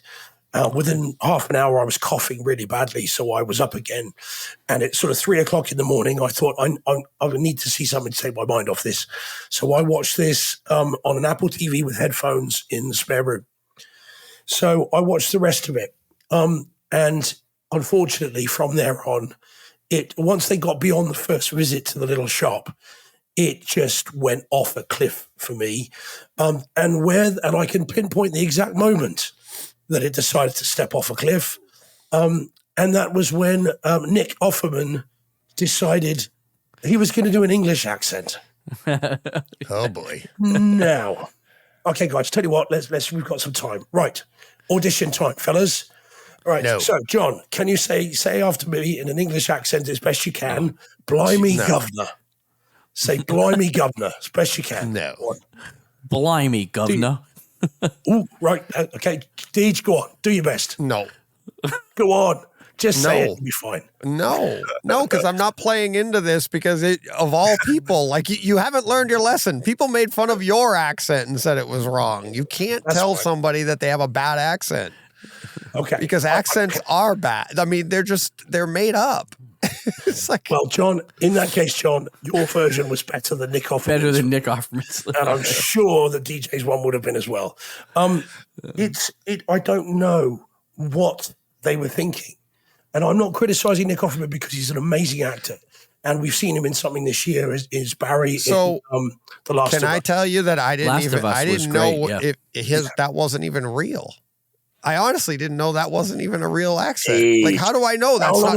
I don't know. No. But Steve, but you don't have Steve, your accent is fake to people. I don't know all the accents in the world. So for all I know, and you even said there's different accents in your own country. We have different accents here. So I'm not just because, I mean, I get it. You're sensitive to it because you know that that's not real. But I was just like, I didn't even pay attention. For all I know, that's his real accent. I don't know, and it'd be hard pressed for me to say like, oh, that if I felt like if I said that wasn't real, he could end up like the guy that said to you that your accent is fake, right? It's like, I don't know. Yeah. I mean, it's Dick Van Dyke, Mary Poppins levels of awfulness. You got to let it go, is. Steve. It's like right, Ocean's 11. Don Cheadle playing Bash. Oh, God. Who decides to do a bit of this, mate, all right? And it's the same thing. It's like, what are you doing? Now, as I said, I'm not criticizing Nick Offerman because he may have been told to do that. It may be, for all I know, that they had an English actor cast and then the next day they couldn't do it and he stepped in and they're like, you're just going to have to do it, Nick. But it's dreadful for me. And what I mean by that, Deej, is that was the point at which the films went off this cliff and just went down from there. And all the rest of the film I was struggling with that accent, but then all the other stuff then became more obvious to me as well. And by the end of it, I was like just looking at my watch thinking, when is it going to finish? When is it going to finish? Because I thought, well, I've got to at least finish it. But it was for me, not good. John saying dreadful. I'm with that, I think. And again, I'm sure they spent a lot of time on this. They obviously did a lot of work on it, but they spent a lot of money too. I mean, yeah, well, quite. Yeah. But it was awful. I mean, I will never see that film again. And if I ever meet Nick Offerman, I'll shake his hand and ask him what the hell he was doing. But it's fine. But it's not good. It is Dick Van Dyke levels of Englishness, and that should be a cinematic crime. And as a criminal lawyer, I should know a crime when I see one, and that was one, in my opinion. All right. Well, it's number one in the UK and it's number one in the US too. But yeah. But what do they know? So. Yeah, no, doesn't mean everybody that watched it liked it, though. It just means they watched it. It's fine. So Paul says, I'm not tolerating any criticism when a Brit attempts a US accent from now on. I know. It's like everybody is like, I loved it when you got criticized because it's like my favorite. DJ knows Photoshop. DJ knows Photoshop. Like I put in the UK one. Oh, no, I took that. No, my favorite criticism that you ever gave an accent was we were just talking about it yesterday. Me and Ralph. What was the movie with in space? It was what's his name? He was an alien, and he had an accent, and you said it. What the heck was not The Last Starfighter? It's an older movie like that. It was who plays the Mandarin in Iron Man 3? He plays the fake Mandarin. Ben Kingsley. Ben Kingsley he does some kind of accent, but it's a space movie. Oh, New Zealand accent. Trevor? Ender's Game. Yeah. Oh no, Ender's Game. No. Right. Oh. No. So Steve's like, it's such a bad accent. And I'm like, have you been out in space and talked to people? You I've been have to New nothing to Zealand. base it on. He's not in New Zealand. He's in supposed to be. space. No, he's in space. He's even got the Maori tattoos. He's even got Maori tattoos on his face. Okay, but he's in space. It's in the future. You have no idea how the accent has evolved. You're getting way too picky. You're like, that's not real. It's so man. funny. That looks like Spain. Exactly.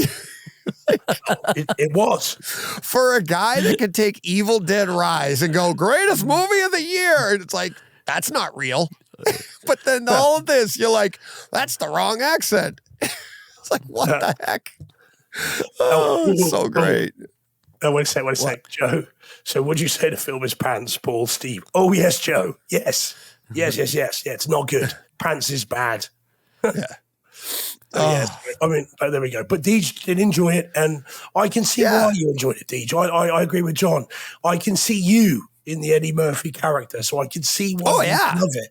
And So that's what I said about him and the character, and he's not asking for help, and that's me, and it's like everything he's going through. Like, he's going to throw his whole life away in this movie just because he doesn't want to ask for help. Right. And I'm like, oh my God. And I'm like, I said that last week. I'm like, I know everything you're saying. I said the same thing while I'm watching. I'm like, this is hokey as heck, but that's fine. And it's like, I didn't think it would resonate with you guys. And it was so funny because John was like, I almost didn't put it on my list. I'm like, I wasn't why? even going to put, I wasn't even going to talk about it. Who cares? Who cares? So, I was with it for the first 20 minutes, and then just, that was that, unfortunately. Yeah. But Paul's like, I haven't seen Candy Cane Lane, but very possibly. Oh boy. So I love Eddie Murphy too. I do. He's great. Yeah. All right. Now, is this you haven't seen this yet, have you, John? What? What, this next one up? Can you see it? No. You don't see it? All right, here we go. Has seen it. Yeah. Yeah, let's bring it to the stage. No, I haven't I've seen it. I have not seen this movie. Oh, okay. Okay. I saw it again, but Steve's, is this your, not your first viewing, right? No. I saw, this We is talked about it last year. Yeah. I saw it a screener, then I saw the Blu-ray, and then this is the first time in 4K. 4K, So this is, Violent Night, which has been re-released in the UK in 4K and in Atmos. We had the Blu-ray last year with 7.1 DTS HD, and then this year we get it in 4K. Now, I think we might disagree in terms of the home theater experience here, Deej. I love the movie. The movie's great. It's really fun.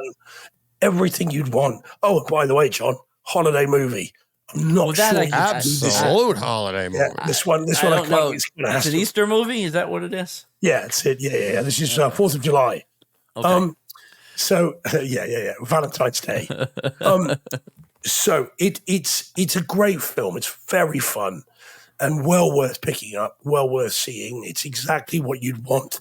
A movie about Santa, being John McClane, as you could possibly want. It's really, really good, and it's really fun, and I really like the film. But unfortunately, I'm not massively impressed by the home theater experience, and this surprised me. Yeah, well, this is it, DJ. I didn't quite, because I remember last year being a little bit down on the home theater experience, and you saying, well, the Kaleidescape at 4K Atmos is great. And so I thought, okay, brilliant, this will be really good.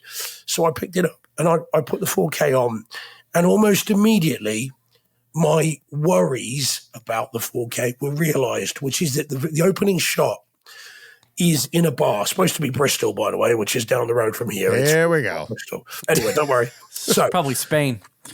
Well, it would be closer. But the opening shot is of a bar, and it's a dimly lit bar, and what should be shadow details are kind of yellowy and grey, and immediately then I'm thinking, oh no, I thought they'd fixed that. And unfortunately, throughout the movie, then there are differences between the Blu-ray. One of the characters is wearing like what do you call it? A kind of party dress, cocktail dress, and she's got little sparkles on it, which show up much better in 4K. The red of Santa's suit looks better in 4K. You know, there are, and his beard, there are detail increases, but they haven't fixed, for me, the black levels and the shadow detail. Lots of it is grey. And I found that distracting and a bit annoying. The Atmos mix as well, and the reviews I've read, and you said, Deej, it's amazing. And I don't think it is, or at least not in my system. There were some nice bits. Again, the hammer attack with the sledgehammer. Looks and sounds great when he's swinging it around. He goes right around the room when he. Oh my God, that was like your overheads are crazy when he goes. He's warming up like they haven't come in yet, and he's just doing his what the Katra or whatever, and he's like, you know, like sounds amazing. But for me, that's kind of it. You know, the action scenes. Oh, but then the music kicks in. That didn't kick in your room. The way the music moved around the room and he's moving around the room. Yeah, but I thought it had great bass. Yeah. But then after that, it all goes a bit front heavy. I don't know what to say. It just was disappointing for such a great movie, and it didn't detract from the film because I still love the film. And I've got a disc and I'm going to keep it, obviously. It just was not to the standards of modern movies that I expected. And so I was disappointed with its 4K release. It didn't fix the issues I hoped that it would from the Blu-ray. See, I didn't see that as an issue. It's good. Yeah. I thought that was like the warm light. It was warm light in the bar, a smoky bar, so that's going to lower your black level. Not smoky, but the haze of a bar. Yeah. So you're getting the black levels are then reduced, and it's going to be yellow or warmer. It's a warmer light as opposed to like even the image we have up on YouTube here that you have from the Blu-ray or the 4K disc. It's like, look at how the light of the night is a cool blue.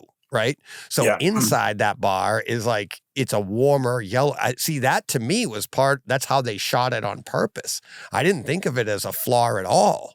And I'm wondering if, because you saw it in Blu-ray and details not as good or whatever, you thought, oh, they'll clean that up later or something. I'm like, I think that's just I think that's what they wanted in the first place. So I don't, but like Todd and I both loved it last year. Exactly. Because we got it in the Atmos and I mean, it's not, I don't know. I can't say it's reference level. I don't think I ever said that. I just say it's such a fun holiday movie. I mean, it's a direct rip of Die Hard and Die Hard 2. I mean, directly ripped from Die Hard and Die Hard 2. Even like Jordan says in the chat, he's like, Love Violent Night. One of my favorite scenes is the Home Alone inspired sequence. So there's a bunch of holiday movies that they literally ripped scenes from and put into this, rewrote them for the movie. But it's the movie itself is so much fun. It's got to be an annual viewing. David Harbour is great. I think the little girl is great. David Harbour is hysterical as an actor, and in this, like the role he plays in this is great. I love the rumors of sequels for it with, did you hear the one about Charlize Theron? And she's obvious. Why? Well, because I was putting out on Twitter afterwards, who should we have as Mrs. Claus? Yeah. I'd like to see Miriam Margolyes as Mrs. Claus. Okay. Talk about going against type. David Harbour himself has said he wants Charlize Theron. Yeah. I think that would be great. I mean, I wouldn't argue with it. Maybe, like you said, it's a little on the nose because we'd all know her as an action star anyways. But But yeah, it's such a fun movie. Someone on Twitter mentioned Jessica Alba. I think she'd be quite good. Yeah? Yeah, really. Well, she'd be good. So you want someone that's formidable. Or that David Harbour Santa would be afraid of. So I think there's so many ways you could go with it. It'd be great. I mean, then you do that for the second one, and then the third one is the whole family. Yeah. So. Oh yeah, absolutely. You could make a series out of this. So much fun. Yeah. So much fun. So. And then the fourth one is Violent Night meets Candy Cane Lane, and there you go. Enjoy that family being slaughtered horribly by Santa. That wasn't very nice. Oh, All right. You want to do this one quick before we get to our last one? Yes. Super quick. Comedy. So here we go. Okay, so Scrooged in 4K UHD and in DTS HD 5.1. Great film, very funny. Might be showing its age a little bit, but still really good. I watched this yesterday afternoon, actually. And so, perfectly fun. Still a good film. And I saw this in the cinema with my mum when it came out. So it has a special place in my heart anyway. Looks really nice and sounds really nice. Paramount obviously have had some flack with their 80s comedies on 4K disc. And we talked about Planes, Trains a couple of weeks ago. This is not one of those. This one looks great. And lots of close-ups of Bill Murray. You can see every mark on his face, every pock mark. There's no artificial smoothing. It looks fantastic. Sounds really good as well. There's lots of very dynamic audio. For a catalog release, if you like the movie, this is worth picking up for sure. So I'd recommend this one. Yeah, it's good, especially this time of year, of course, as well. So yeah, it's good. Just as like what we were talking about earlier, don't go by images you see them. People put out an image. Look how good this looks, or look how bad this looks.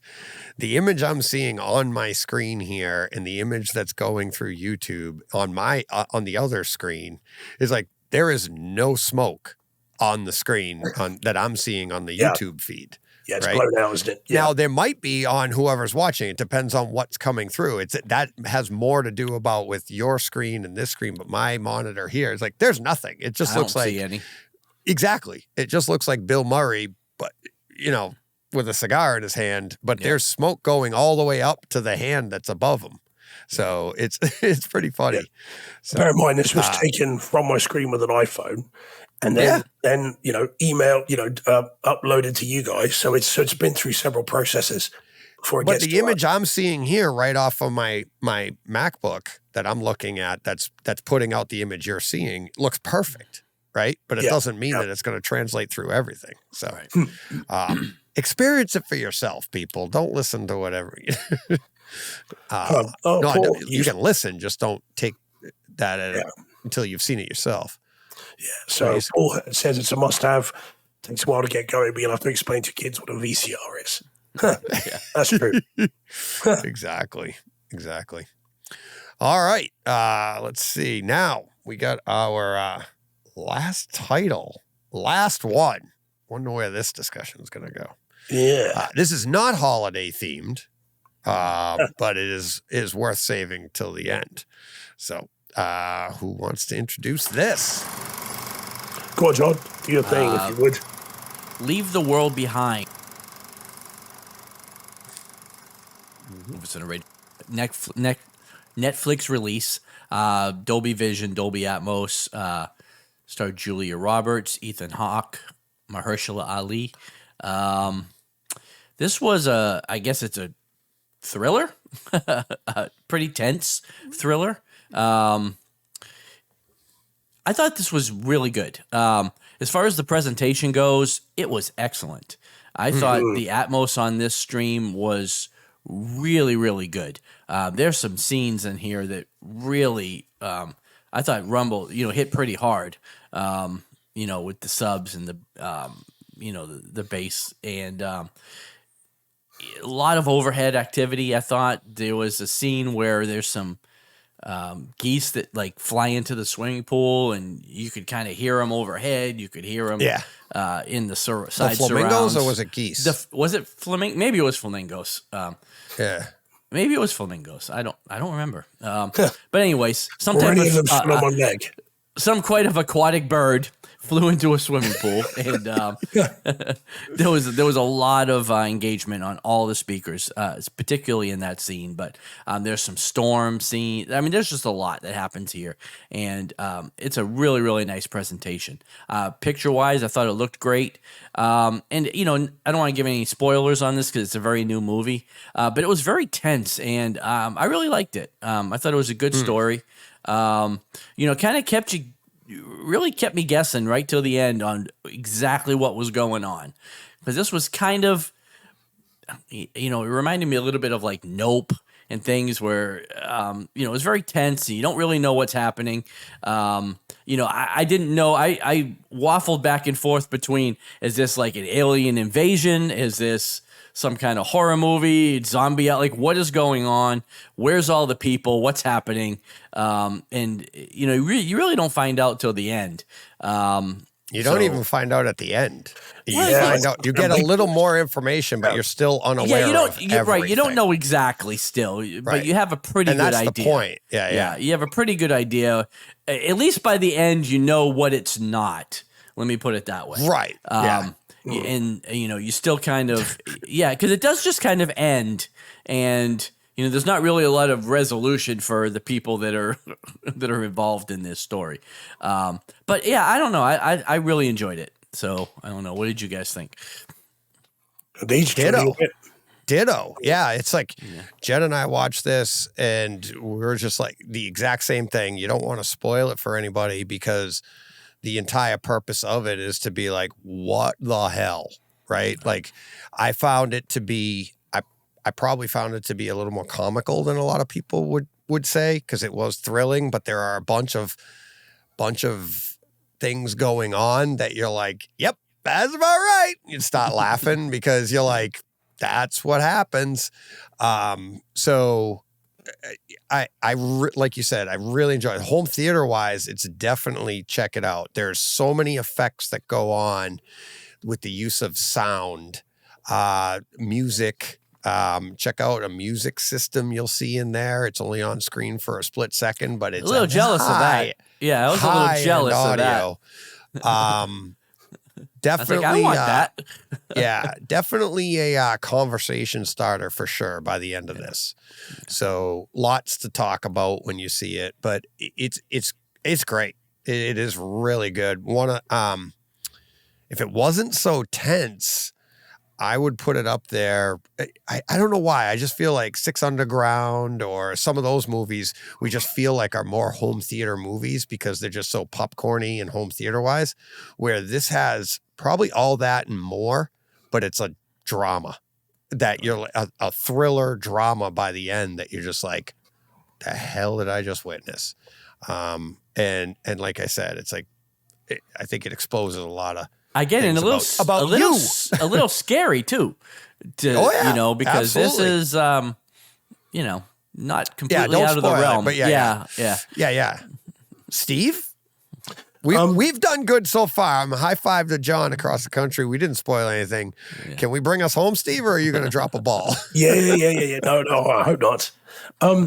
Because I do have issues with the end, but I'm not going to go into that, so that's fine. Okay. Because it does just end. And I wanted more than that.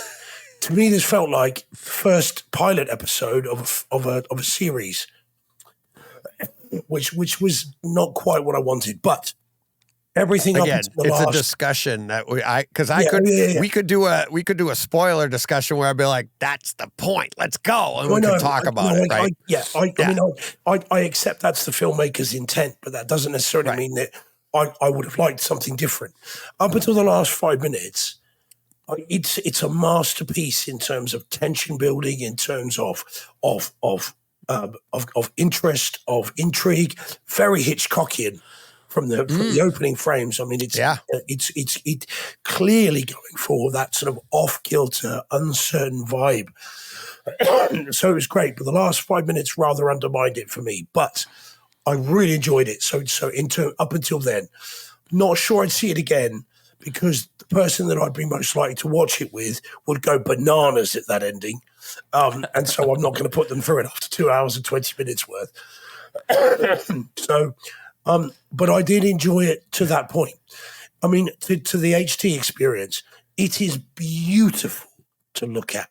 I mean, beautiful. Yeah. This is Netflix doing what Netflix does, and when they really do come with their A game, there you are. I mean, you look at the blades of grass on the lawn, you look at the individual grains of sand on the beach, the detail on the house, on the interiors and the exteriors. I mean, it's and even the tuxedo that Mahershala Ali is wearing, it just looks velvety and smooth. which is great. I felt it had more than a nod to Knock at the Cabin Door as well, by the way, John. There was a fair bit of that as well. A little bit, yeah. It's set up and these people turning up and what was going on and are they telling the truth, are they not? So, yeah, it's beautiful to look at. Sounds incredible at times. And not just the powerhouse stuff as well. Lots of little cues, lots of little things. The ambience is really good as well. So that was very, very well done.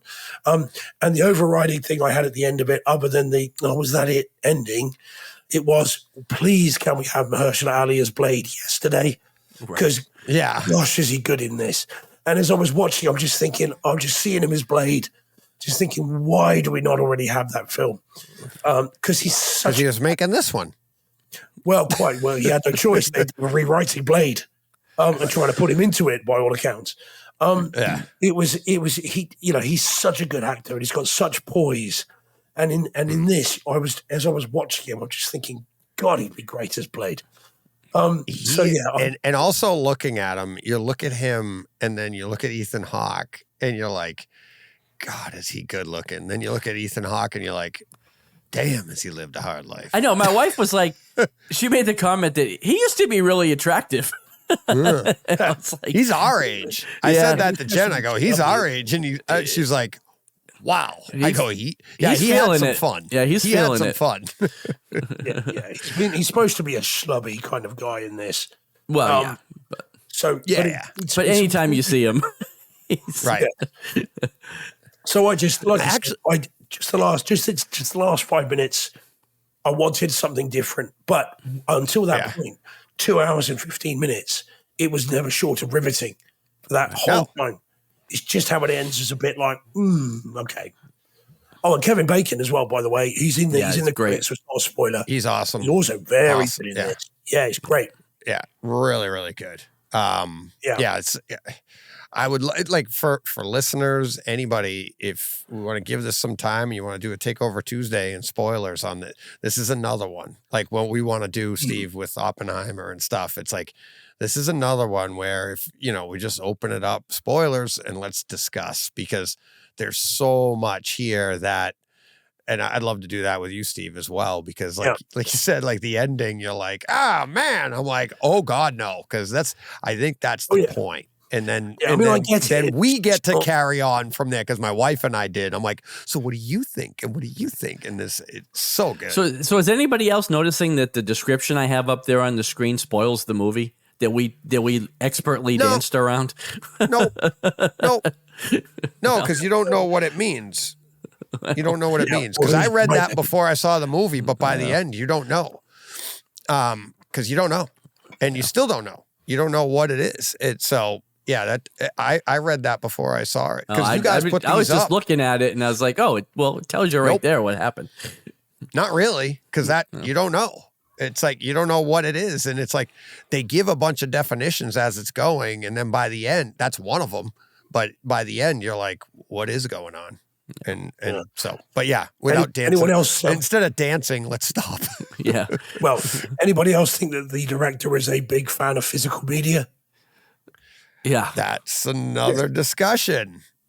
Yeah. So there's Steve's version. So that's another discussion, which is ironic because it comes from Netflix, which isn't physical. So is that a sign of things to come for Netflix? Right. No, it means that Netflix bought this after it was finished. Not necessarily. Not necessarily. Especially not the way it was shot. I would say this was Netflix from the beginning and they had their hand in it going, you got to shoot this because it looks beautiful for streaming. It's like you wouldn't, seriously, it's like how much better do you think the physical could be than what we just saw and heard? If you had the physical disc that looked and sounded like this, you'd be like, yay. Lovely. Yeah. Right. Yeah. Yeah. So, So I was just going to say something that I don't want to, because there's some great effects I don't want to spoil for people, but it's definitely a home theater movie. So, that's it. That's the end. We did good, boys. We did good. Right on time. We did good. Look at that. It's like we planned it. Yep. As best we could. I actually took one out for next week, but whether I get to it or not is another story. It's a holiday movie. Another great holiday movie. Rambo but yeah, 2? so no, no, that's not holiday. That takes no. There, I don't think it is. I'll have to inspect it. Friday night, if you listen to this Friday the 15th, 6 p.m., our little holiday chat with the HT guys. We got that going on. Next week, just because of my schedule, the Takeover Tuesday will be the audio version of the holiday chat, just to save me some time and trying to record something else. And then, but we will be back next week, and then we are off. The three of us will be off for the rest of the December. I will be back in our traditional form on Christmas Eve morning. We get the Die Hard edition. Can't wait for you guys to hear that one. I will wrap up the month with Takeover Tuesday I think that comes out the day after Christmas. So I'll get that. And then we will be back after New Year's, right? On the 2nd. You guys are good on that? I think so. So we have next week's live show on Tuesday, and then the podcast will follow that. And then we're off for the rest of the month. So thank you to everybody. We will see everybody next week. Thank you to all the patrons. Boxes of popcorn. Thank you very much for people that haven't, or about to, whatever. But I'm just trying to get through all of this right now. Get Steve back to bed so we can get his voice back and yell at me some more. That's the loudest he's been all day, John. I know. You're like, ha! Yeah. Oh, God. All right. Everybody, have a great week. Have a great holiday season until we see you next week. Can't wait. But until then, you know what you got to do. Go push play. What he said. And we're out.